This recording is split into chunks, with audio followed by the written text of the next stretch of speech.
Hey there, before we get any further, be sure to enter our brand new giveaway. We have an awesome framed Spider-Man photo signed by Stan Lee himself.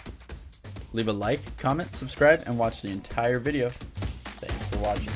And welcome to another one of Piece of the Past's Quick Opinions. They give you those opinions. They're not free over on eBay and all those alphabet companies. They charge you $7, $8 for one, and they mean absolutely nothing. So you might as well have my opinion for free. Now in the press, everything that's in the press right now is about the recent passing of the notorious RBG. No, that's not a rap star. That's Ruth Bader Ginsburg, the 87-year-old Justice of the Supreme Court. This is an embossed letter written in 1994 by her to some friends of hers. In fact, we were fortunate enough to handle the correspondence. 2 photos, several other court documents that she had written law on, and over 24 letters. During the last year or so that we've had these in inventory, we've sold all but 2, the 2 best, longest letters on the embossed Supreme Court stationery here. Now, these were a couple $1,000s when she lived. Now that she's passed, I expect, like everything, that people will run out to eBay and to online stores like ours and so forth and pay too much. Should always, you know, she was 87. She'd hung on. What a fighter this woman was. She'd had multiple surgeries and cancers. Why? Because she loved her job? I don't know. I don't know if it was that so much as she understood what the rest of the world is just now learning, how important her particular seat was on the Supreme Court. You see, the Republicans have managed to fill a couple of those vacancies that don't come up even every decade or 20 years because, as you may or may not know, when you're appointed to the Supreme Court, you're appointed for life. You can be a doddering old drooling fool and still stay there if you refuse to retire or pass away like she did. But she passed away, so the Republican-held Senate majority can fill that position, adding a conservative to the court. Now, the Democrats, the liberals there, just got their panties in a wad over it. But here's the thing. They're saying it's unconscionable to do it so close to an election. Why? They would, right? Whoever has the House advantage would do it. They're trying to get Republicans to defect against Donald, the president. Well, here's the thing. Online dictionary says liberal, by the way, means open to new behavior and willing to discard traditional values. Same online dictionary says conservative states hold on to traditional values, cautious about making changes to normal moral norms or widely held religious views. So I don't understand how any right-thinking person can think that's bad. Because a judge, by definition, is supposed to be a little bit conservative, right?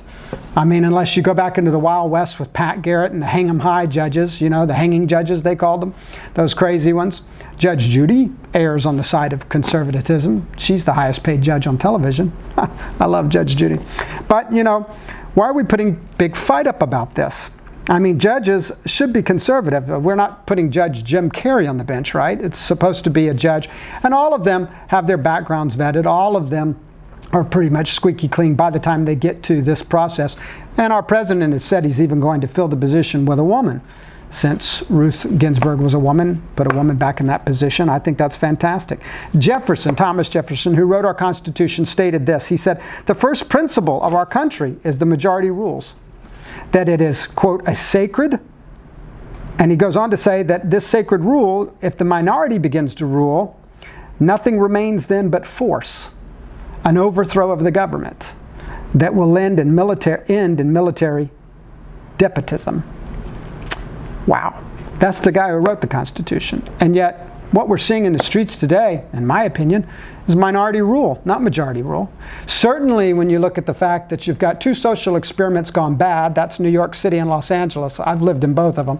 They are a petri dish. I mean, you put that many people in a small confined space and of course they're unhappy. And you know, misery breeds unhappiness and misery loves company, as they say. We've got 48 states between sea to shining sea that we've seen in the last election show up as conservative. In fact, polls online, this isn't my opinion anymore, but actual polls online, state that the majority of people in those 48 states in between still consider themselves to be moral.